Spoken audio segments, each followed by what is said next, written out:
Good morning. This is never good for you. I'm rested. It's never good for you. I just took a month off of preaching. It was great. It was really busy. I flew to Montana for a weekend and married Jeff Klipnis's nephew's daughter. How's that for a weird deal? So I did a really good job of offending a bunch of people out there, and then I thought I'd come back here and offend all of you. And then there were about a dozen of us that went to Park City and mountain bike for 4 days, and we did our best to try to keep Jerry Grassi alive. I think he crashed 8 times the first day. He was just a bloody mess. Jerry's one of those guys, I was sharing with Kim and Jake, he's one of those guys, he's crazy way over his ability. Do you know people like this that like you want to be a little crazier than your ability? He's way crazier than his ability. And Jerry, I think like the very next day we got back, he went straight to the hospital and he had ACL surgery from the last thing we did in May because he was following Josh Smith down the slopes up in Squaw Valley like another idiot. So I was gone on that one, and then we had my grandson for 12 days. That is super tiring. Super tiring. Kelly called me the next day and said, "Do you miss Bodie?" And I just paused. She said, "You don't miss him." I said, "Just give me a second to answer this question. I need to think about this." I miss Bodie, but not in my house right now.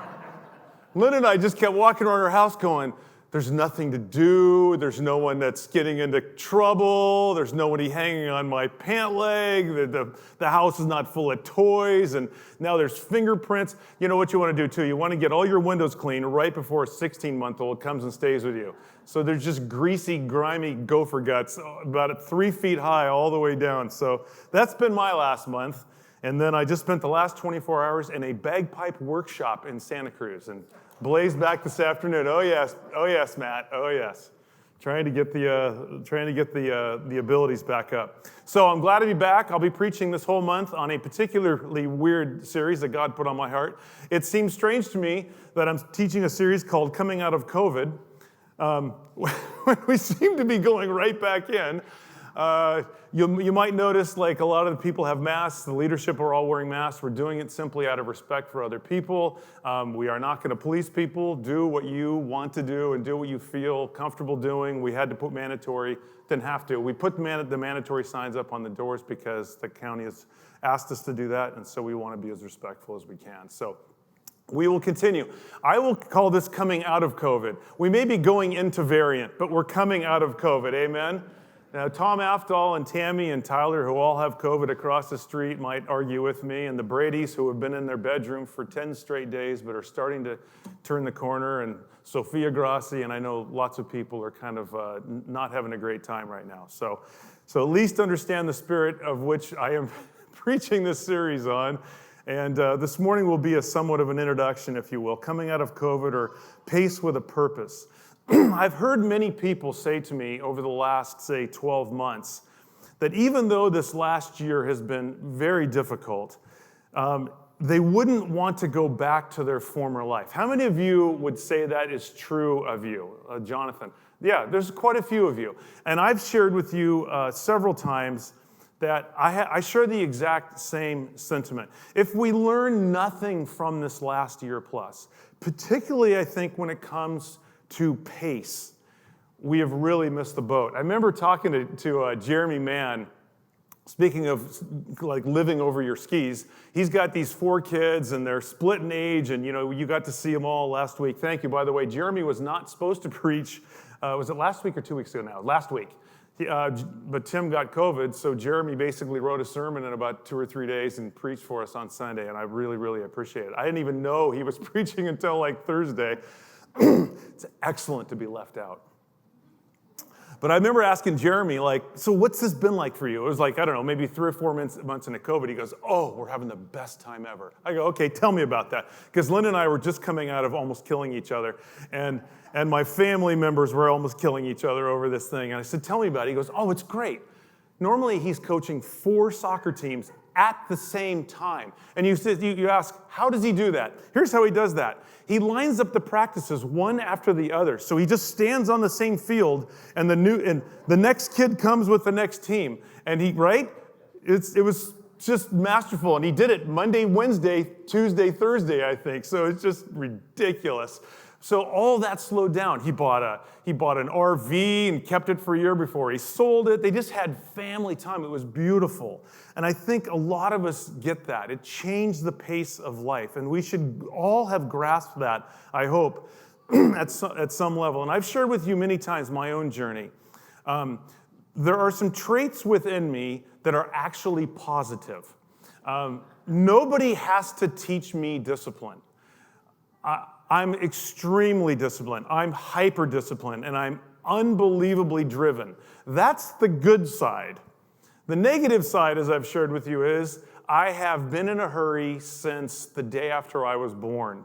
And it's been something I've struggled with. You know, I'm one of those guys that wakes up and I've got a list in my head, and I start hammering the list out. And the ridiculous thing is, I'll have 10 hours in my day. I finish the list in like 2.5 hours.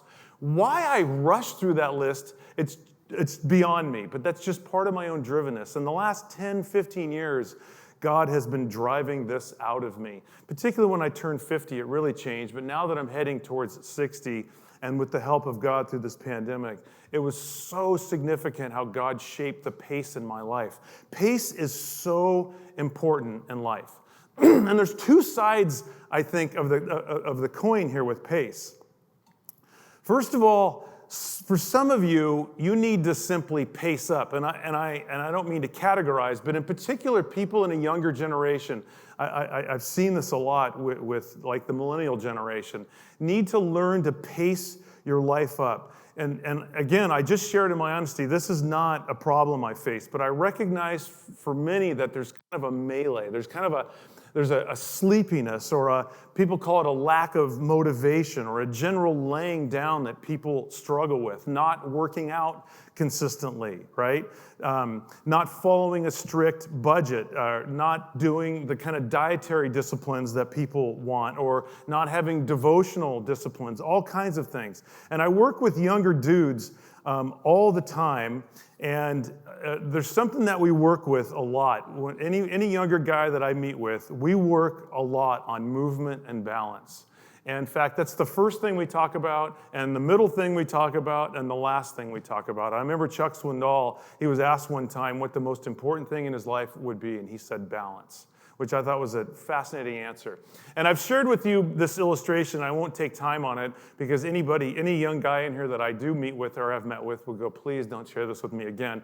I did this at first with a pastor back in North Carolina. He's John and Heidi Carant's pastor, James Metzger. He's a dear, dear brother of mine. We were texting each other today. We pray for each other every Sunday. And we were at this table, and he was struggling with some things, and we were sitting at this breakfast place in Davidson, North Carolina, and I took all the condiments on the table. We had a ketchup and a hot sauce and a salt and pepper and the jelly packs, and I basically took them and I put them in a complete circle. And there were only like 6 or 8 of them, which are the categories of our life. And I said, okay, this one represents your finances. This one represents your marriage. This one is your rhythm with your kids. This one is your job that you go to make money with. This is your workout schedule. This is your play time. And it should be in a perfect circle. And you know what happens? Life changes, and one of those condiments kind of slips out. You know, maybe your budget gets out of whack, or maybe you leave town or go on a business trip and you stop working out. The condiments kind of get out of whack, and so we need to ruthlessly bring those back together. One of my younger guys in this last year made the mistake of asking me what motivates me. And when he hears this, he's going to shake his head. But it was an unfortunate question for this dear brother, younger brother of mine, because I love him so much. And I pardon my language, but what I said to him was, screw motivation, just move. And actually, that's not what I said. I said something way more crass that would get me kicked out of the pulpit, but I wanted to make sure he got my point. I do not wait around for motivation. I set my course in each area of my life. I ignore the little chirping excuses that fill my head all day long that tell me you deserve to not do this, you deserve to lay down, you deserve to stop, you don't have to do this, you're tired, you had a hard day. All the junk that tells me not to move, I don't listen to it. And I move. And I almost never, as an example, I always tell people this. I actually love mountain biking, but I do it like 4 times a week. And when I say never, I never want to get on my mountain bike. But I always get on it. My son said to me several years ago, he said, "Dad, I've never regretted going on a mountain bike ride, but I always regret not going." And I thought, God, that's such an insightful comment. You could say that about so many things in life. I've never regretted relooking at my budget every month. I've never regretted taking my wife on a date night. I've never regretted opening my Bible. Or I've never regretted sitting in my backyard and spending time with God and praying. I've always regretted not doing those things. So that's one side of pace, right? The need to pace up, and some of us struggle with that side. But the other side is what I've gleaned from God speaking to me, and it was accentuated by this pandemic. Ruthlessly ditching things in my life that are not my core gifting and my core calling, and that pull against the natural path that God would have me walk down.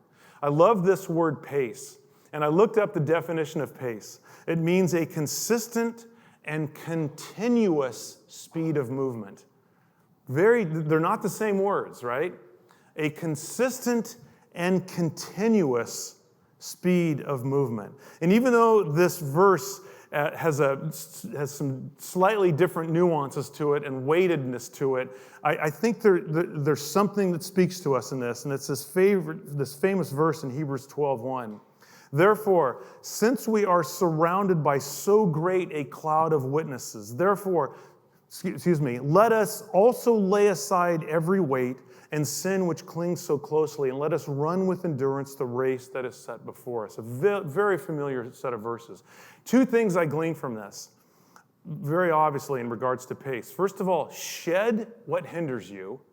And number 2, run with endurance in mind. It's not a sprint, it's a long haul. It will entail long suffering. The Greek word for endurance is hupomone. I learned this in college by this great guy that led our Christian college ministry by the name of John Bruce. He's been a pastor for years and years, just an amazing Bible teacher. This word hupomone means to sway under like a mule, like a pack mule. You throw 10 pounds on, you throw 10 more pounds on, you throw 10 more pounds on, and the back sways, but the mule continues to go at a consistent and continuous pace. This is our word, hupomone. So the answer is pace well. Or I would say it this way, living at God's pace means doing those things He has called you to do or designed you to do, and not being sidetracked by things that pull you away from that balanced call. This, I will confess to you, was extremely foreign language to me in my 20s and 30s. And it was partly because I lacked experience in life, and it's partly simply because when you're in your 20s and 30s, believe it or not, you can actually run very unevenly and you can get away with it. Once you enter your 40s, your body starts to not participate along with you, right? You begin to injure yourself, and here's what you realize. It doesn't come back, right? That's what I realized. In my 30s, I would injure myself, and I'd wake up the next day and go, wow, the ankle's all good. In your 40s, you injure your ankle, and 6 months later, you're going, I should probably go check this out, because this is not going away. And then in your mid to late 50s, your mind starts to not cooperate, which actually is a huge blessing, but only if you listen to God's prompting. And I've shared with you a few times that I personally believe this last year has been a sort of jubilee from God. And I'm not, of course, saying that God created the pandemic. God does not create pain and destruction. We do that, and the enemy does that. But God is the master at judo. He steps into the chaos that we create and the darkness that the enemy creates, and He makes beauty out of it. Jesus is the Genesis. Jesus was the one of the Trinity, Father, Son, and Spirit, that actually breathed all of what we see and hear and smell into creation. So when Jesus, the author of life, sees something dying, he often breathes life back into it. He wants to resurrect things, marriages, broken relationships, crises, even pandemics. And I believe in this case, God resurrected within our planet when the pandemic occurred. I think he recreated and regenerated an ancient Jewish tradition called Jubilee. We were in Maui, as I just shared maybe 4 or 5 weeks ago, Linda and I were. And she wanted to go up to Lahaina. We were down in Wailea, so she wanted to go to Lahaina, maybe have lunch and do a little shopping, which to me is just about going to an antique store. It's about on that level, if you remember that sermon. So of course, I had to make sure this worked out for me. So I said, well, how about on the way, there's a little surf break right there. How about we just pull over and I'll see if I can just, give a guy some bucks and get a board and I'll surf for an hour or two and you can just hang out under a tree and then we'll go up and have lunch and go as many shops as you want. Oh, that's great. So we find this guy. I rent a board from him, and it was kind of funny. He said, I don't rent surfboards, I give lessons. And so the answer was, okay, how about I just rent the surfboard and you just come watch me surf? And he goes, great. So this guy comes out with me. Well, I don't know it. He's a young guy. He's 27 years old. He's probably an inch shorter than me. He weighs probably 25 pounds less than me, and there's a reason I'm telling you all this, but the guy next to me says, you do know who you're surfing with? I go, I don't know who I'm surfing with. It's just some young 27-year-old. He said, no. He goes, dude, he's a big wave surfer. He surfed Jaws. He took 4th in the Jaws competition. If you don't know where Jaws is on the north side of Maui, it's a 50, 60-foot wave. So I'm out there surfing on this little 1-foot wave on a 9-foot foam board with like this legendary Maui surfer. He was 14. His dad threw him in the car on Christmas morning at 6 in the morning and towed him into a 60-foot wave for the first time ever. That's when you're not really feeling like a man, by the way, when you're sitting next to him.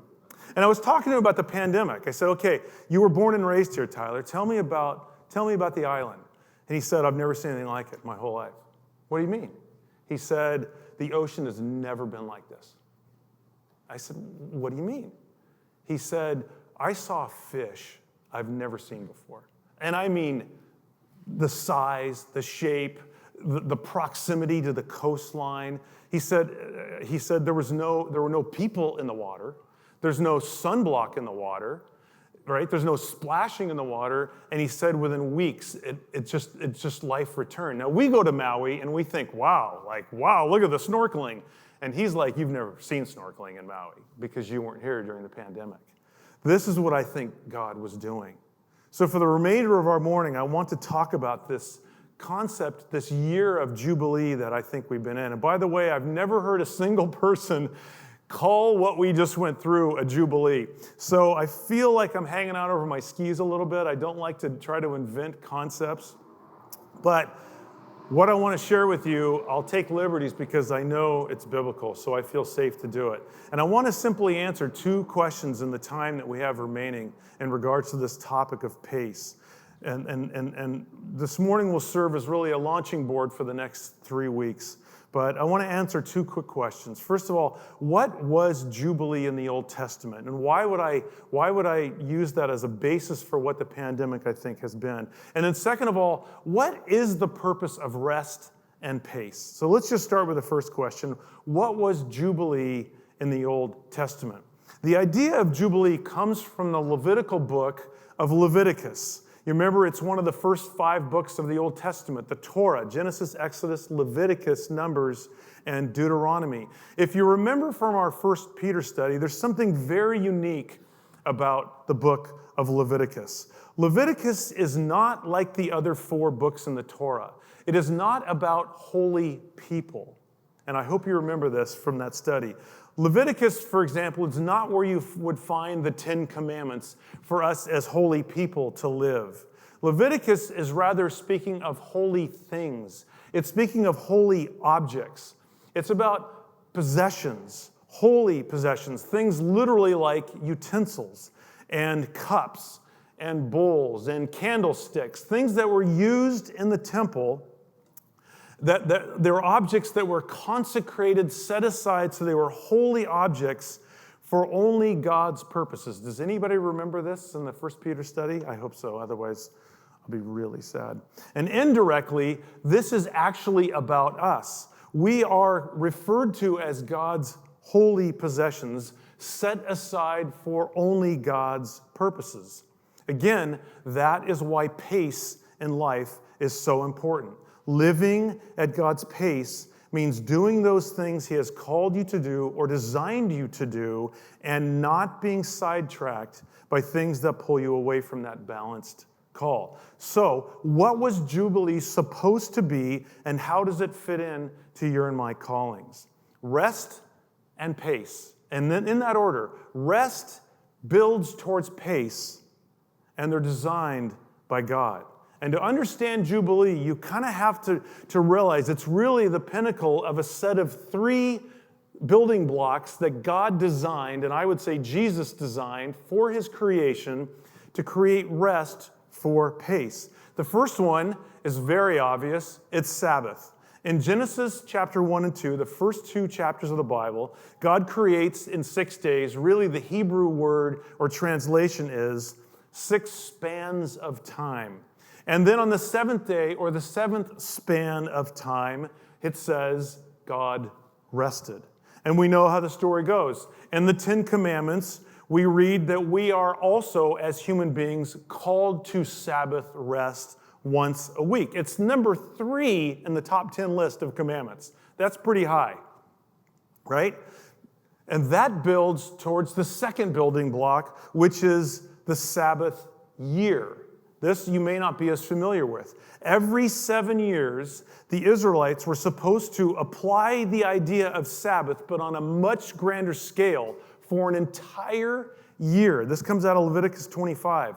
In the Sabbath year, each field was to lie fallow, which we know now to be a very sound agricultural practice, right? Today, we either just rotate fields, or more often than not, we mix chemicals up and we rethrow them in the field so that we can keep producing crops. But God already knew what the earth needed, and God already knew what people needed, so they were supposed to take, doesn't this sound awesome, by the way?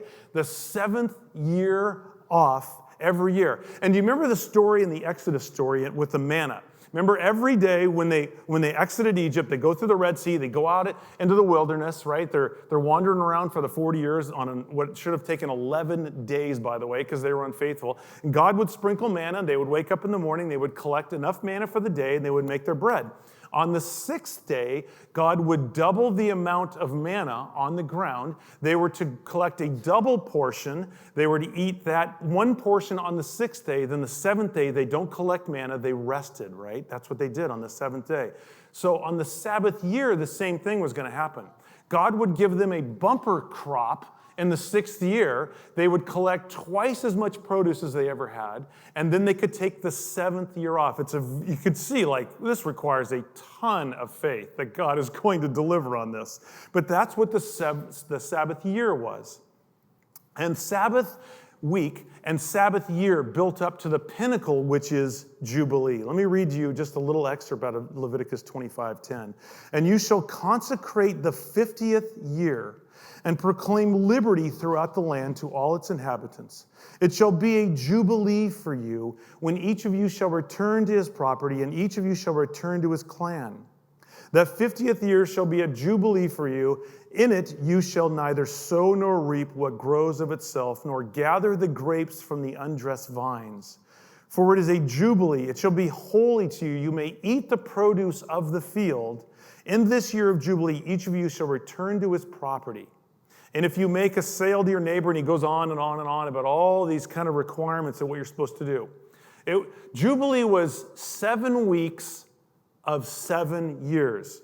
So after 49 years, every 50th year, it was supposed to be Jubilee. And it was a double year because you had the Sabbath year that happened in year 49, and then you would have the Jubilee in year 50. So 2 years off, by the way, in this time.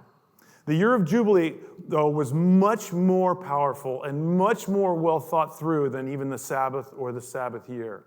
Not only were you supposed to rest the land like the Sabbath year, every 50th year, all leased or mortgaged lands were supposed to be returned automatically to their original owners. And you know what happens if you're a farmer? As time goes on, things would go wrong. Maybe you had multiple bad crops. I own a duck club. It's like just under 200 acres, about an hour and a half north from here. And it's all natural, meaning it's swampland. That's basically what it is. But it's all natural. But it's surrounded by rice. And because I'm in this agricultural area, I get the Maxwell Water District emails. All the updates come to me like I'm some kind of farmer or something. And what's going on right now, we think we know what the drought is down here. You drive an hour and a half north and talk to a farmer, and wow, do you get a different picture of this drought. I mean, the farmers were only allowed to actually fill 75% of their rice fields. So 25% of their fields are fallow right now. They can't even do it. Well, now what's taking place is the water's been sitting on these rice fields so long, the water's heating up and getting hot. It's growing algae, the salt is starting to build up, and the rice crops are all starting to die. Of the 75% the farmers have left.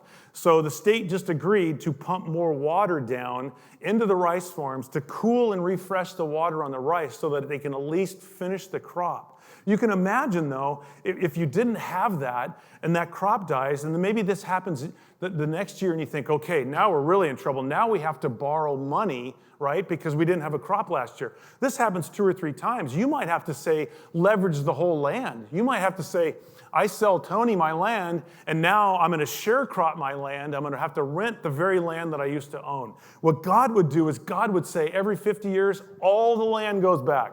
So if Tony had my land, he had to give me my land back. It's really beautiful. So all these little Israelite clans, these 11 tribes, got their original land back. Jubilee was God's way of keeping the Rockefellers, quite frankly, from happening. Number 3, all slaves and bonded laborers were free automatically. And 4th, all debts were forgiven. This is a little bit like, and this is not a political statement, so everybody calm down. This is a little bit like what you hear about student debt, like let's just wash away everybody's student debt. I'm not going to share my opinion on that. Of course I have thoughts on that. But that's what this was. This was after 50 years, if you have debt, gone. Just gone, right? So you can see what a beautiful thing this was supposed to be every 50 years.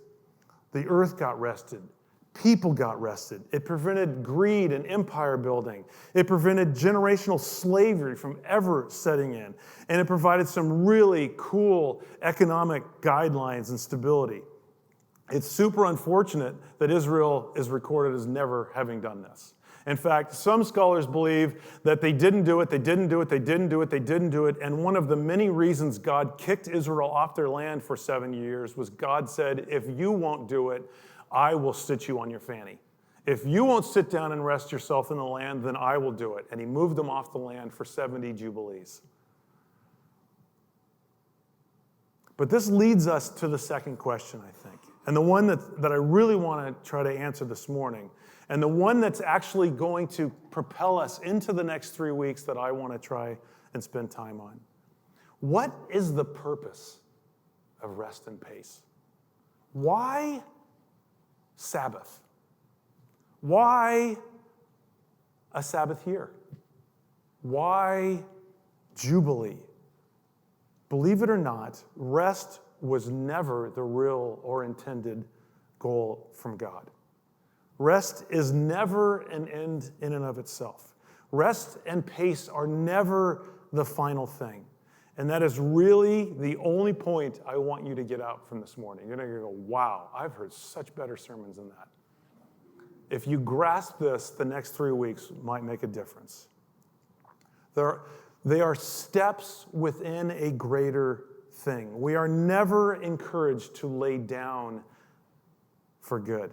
Remember, Hebrews called our life not a rest. He called it what? A race. And we run it how? With what? Endurance. Part of that race is rest and pace, but for a greater purpose than themselves. Jubilee had so many goals that resulted from the rest and pace that God was after. Remember our statement, I'm going to read it again. Living at God's pace means doing those things He has called you to do or designed you to do, and not being sidetracked by things that pull you away from that balanced call. Jesus was the one that really made this clear. Do you remember the story in the Gospel of John, which we're going to start in October, by the way? I'm so excited to start the Gospel of John. Do you remember Jesus was walking through Jerusalem, and he came to what is referred to as the 5 porticos, an amazing place. And there were people sitting around these pools because when the angels would bubble up the water, whoever was first into the water would be healed. And do you remember the story? There was a guy on a mat, and he had been there for 38 years. And Jesus basically said, "What are you doing here?" Kind of a stupid question, quite frankly, but he's the author of the universe, so we can't really question it. And the guy said, "Nobody will help me get in the water." Jesus says to him, do you remember this? "Do you want to get well?" Second dumb question from the creator of the universe. And the guy just looks at him like, "You're kidding me, right?" So Jesus says, "Get up, grab your mat, and take off." And the guy stands up, grabs his mat, and just walks away like, "Wow, this is pretty great. I didn't need that water after all. I just needed this Messiah dude to walk by." Well, the Pharisees see this guy carrying his mat around. It's the Sabbath. And they go, "Dude, what are you doing? You're working on the Sabbath. It's the rest day. What are you doing?" He goes, "I'm telling you, this hairy dude with a cloak on just healed me." "We don't care. You're still carrying a mat. Who's the hairy dude with the cloak on?" "I have no idea." He goes away. All of a sudden, they see him again, and Jesus is over in the corner. He goes, "There he is." I'm sure Jesus appreciated that. "There he is. That's the guy that did it." And this is what it says in John 5:15. "The man went away and told the Jews that it was Jesus who had healed him. And this is why the Jews were persecuting Jesus, because he was doing these things on the Sabbath." Listen to what Jesus says, though. "And he answered them, 'My Father is working until now, so I'm working.'" Do you hear that? My Father's working, so I'm working. On the day of rest. What did Jesus say? There's work to do. He doesn't poo-poo rest. Jesus created Sabbath, by the way. He invented humans, and he invented Sabbath. But he says rest is not the end goal. So in this last year, look at what God resurrected for us out of this pandemic. The land rested. Commuting, gone. Traveling, gone. Dining out, gone. Packing your schedules with appointments and people, greatly diminished. School activities, gone. Sports and organized recreation, gone. Gyms, closed. Rest and pace. But the question is, for what? This is what we should be asking now. What we should have been asking this last year is what I was asking Jesus. You're speaking to me about pace. You're speaking to me about rest. You're trying to weave into my balance, into my life, more balance. But now what we should be asking is, for what? If pace has a purpose, if rest is not an end in and of itself, then what is our better pace for? Let me share with you just a couple of observations that I'm seeing, and it's hard to watch as a pastor. And it comes out of beautiful stuff. That's what's frustrating about it, which usually happens with me. When something really good in my life, it's like I'm super disciplined and then I get in a hurry. You know what we're like as humans. This year, families, particularly with young kids, but not limited to young kids, and I would say particularly with people in their 30s and 40s, had a renewed ability to just be together, like what I shared about Jeremy's family. I remember mountain biking just like a couple months into COVID, when it was when it was eerie. Remember when it was eerie to drive down the road? Because it was just like, it was creepy. It was like The Last Man on Earth. If you grew up watching Creature Feature on Channel 2 with Bob Wilkins and his cigar, right? You know what I'm talking about, Trace. Exactly. Sorry, Tony, you're too young for Creature Feature and Bob Wilkins. It was creepy. But I would ride through the mountain, and I would come out into Diablo Country Club. I've never seen this before. And there were no cars. There were just families in the middle of the street, like playing Frisbee and playing football and playing baseball and just like together, like a dad and a mom and like kids. Literally never seen this in my entire life. 58 years old. I've lived here my entire life. I have never seen this. My brother lives in Orange County. I said, well, you must get to golf all the time. He goes, no, I can't get on the golf course. I go, what are you talking about? He said, well, first of all, everybody's golfing now. I mean, wife, kids, everybody. Second of all, it's all families on the courses. You can't even golf around them because they're all out there playing Frisbee and dodgeball and rolling in the grass, and it just turned into a giant park. I think that is so cool. And that's what we saw. But now, families are so withdrawn, they see just their small family unit as their end all. Personally, this is taking a really, to me, beautiful gift that God has given us and working against the very thing that you ultimately want, and I can tell you the very thing that God wants. I've shared this many times, and you know my parents, they're not able to come to church anymore just because of health reasons, and that's a whole nother story, but they're doing well. The Armstrongs just took communion up to them and served them communion. Rhonda just took a hymnal up there and sang hymns with my parents, and so the church has been going to them. It's been neat. But my house growing up was, wow. It was a revolving hospital. There was always somebody staying at the house overnight or having dinner or lunch or breakfast at the house, or they were in the living room unpacking their problems with my parents. And my dad was a Gideon, and on weekends he was in either juvenile hall or in prisons every single Saturday. And my dad was the lecturer for BSF, and my mother was the assistant lecturer for BSF.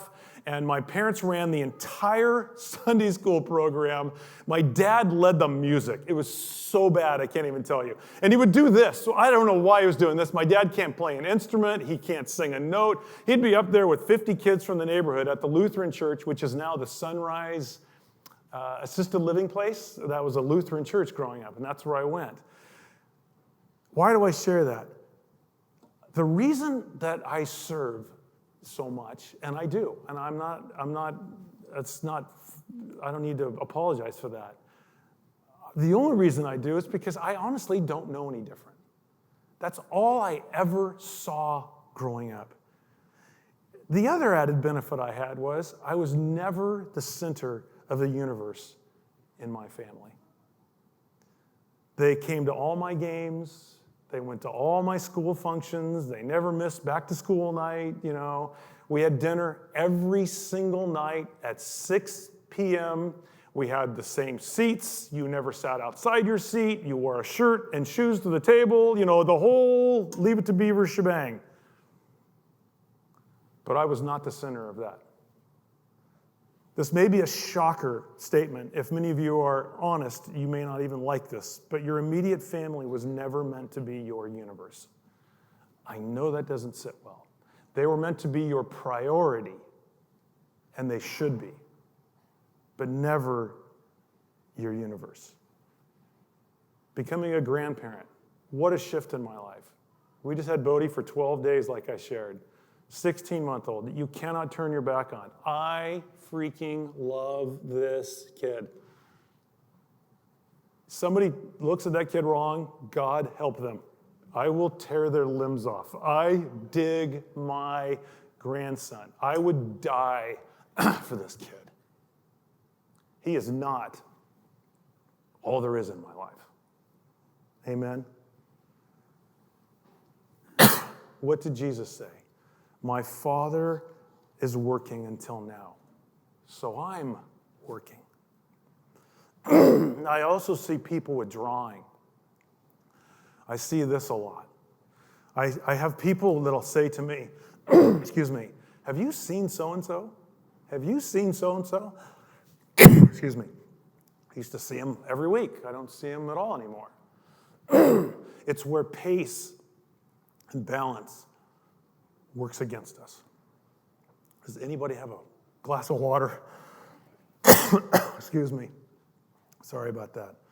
God delivered us a much needed rest. Bring that variant right over. Just a sip. Thank you so much, brother. He gave us a reset. He gave us a Jubilee. The question is, what will we do with it? If all we get out of it is making our immediate family our universe, or quieting our life, we will distort the reason that God brought this to us. Rest and pace has a greater purpose.